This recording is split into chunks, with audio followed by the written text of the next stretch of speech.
من بار اول به تاجیکستان آمدم ولی کشور شما را دوست داشتم. در دوشنبه احساس بیگانگی نمی کنم مثل که در وطن خود باشم، میگوید خانم کفایت هلالی ایرانی که بیش از 20 سال اخیر در دبی اقامت می کند. این خانم ایرانی با شوهرش محمود رضا مهمانی هفته‌نامه تاجیکستان بود. نامبرده آغاز سال روان در آزمون شعر نوروزی یوتیوب کانال پرستیجی شرکت نموده جای افتخاری را صاحب گردید. من از آزمون شعر نوروز طریق شبکه یوتیوب آگاهی یافتم و یک شعر خود را قرائت کرده به عنوان سامانه پرستیجی ارسال نمودم. خوشبختانه شعر من خوش استقبال شد، گفت نامبرده.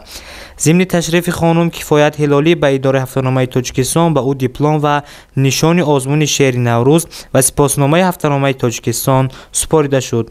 خانم کفایت هلالی در صحبت به پرستیجی گفت من از جوانی شعر میگویم ولی هیچ وقت جدی به این کار مشغول نشدم. پس از قدردانی هفته‌نامه تاجیکستان کوشش میکنم که بیشتر به شعر مشغول بشم و کتاب اشعارم را به نشر رسانم.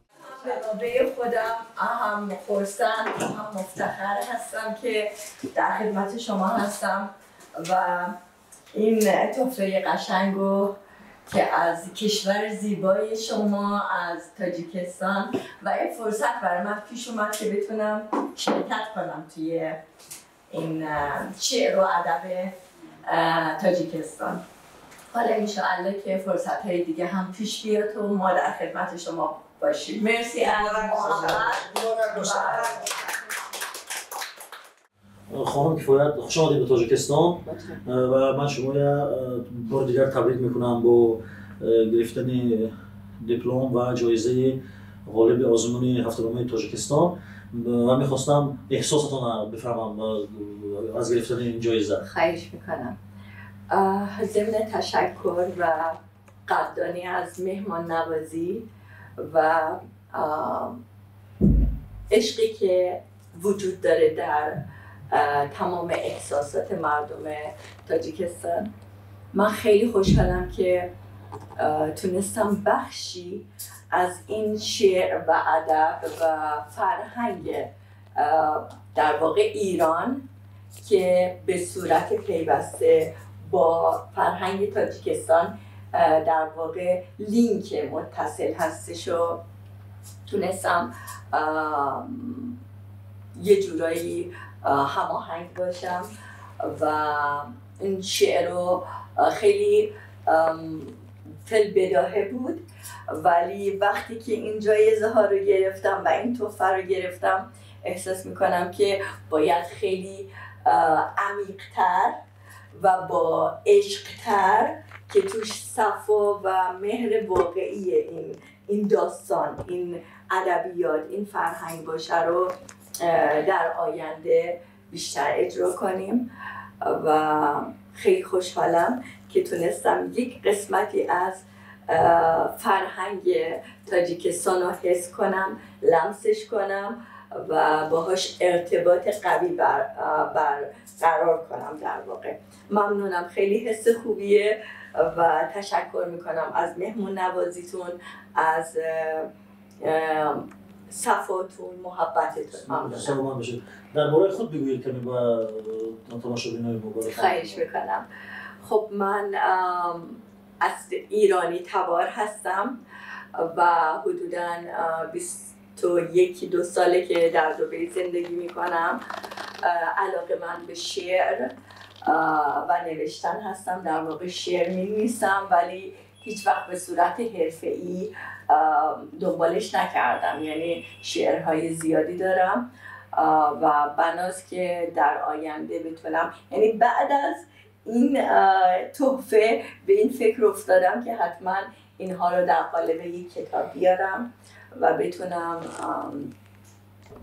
یه اثری بگذارم از خودم. در واقع دبی زندگی میکنم و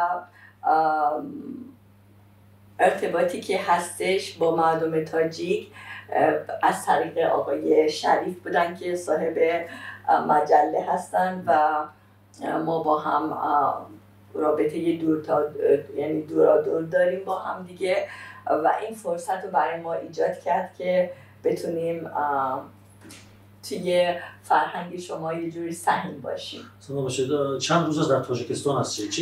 چی رو دریافتید؟ اوکی، در تاجیکستان خیلی جالبه که من احساسی که میکنم، چون ما دور از وطن هستیم در واقع، ولی توی تاجیکستان اون فرهنگی که باید در واقع یک ایرانی دنبالش هست اینجا 100% داره اجرا میشه.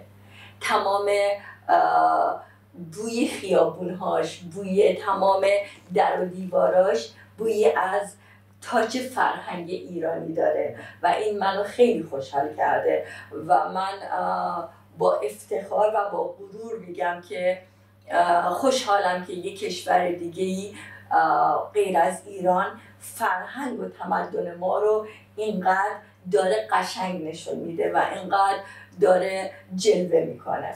من یه چند جاهایی که رفتم دیدم که از شاعرهای ما، از رودکی، از فردوسی، حافظ، سعدی، همه جا دارن نشون میدن، دارن به مردم یاد میدن و این باعث خرسندی من هستش که میبینم که اینقدر مردم تاجیکستان محبت دارن، فرهنگ شعر و ادبیاتشان اینقدر بالا هستش که واقعا فکر میکنم همه چیز اینقدر با ریتم شعر گفته میشه، زندگی همش با یه ریتم خاصی از طرب یه جورایی. به همین دلیل من خیلی خوشحال هستم. خوش می‌مونید.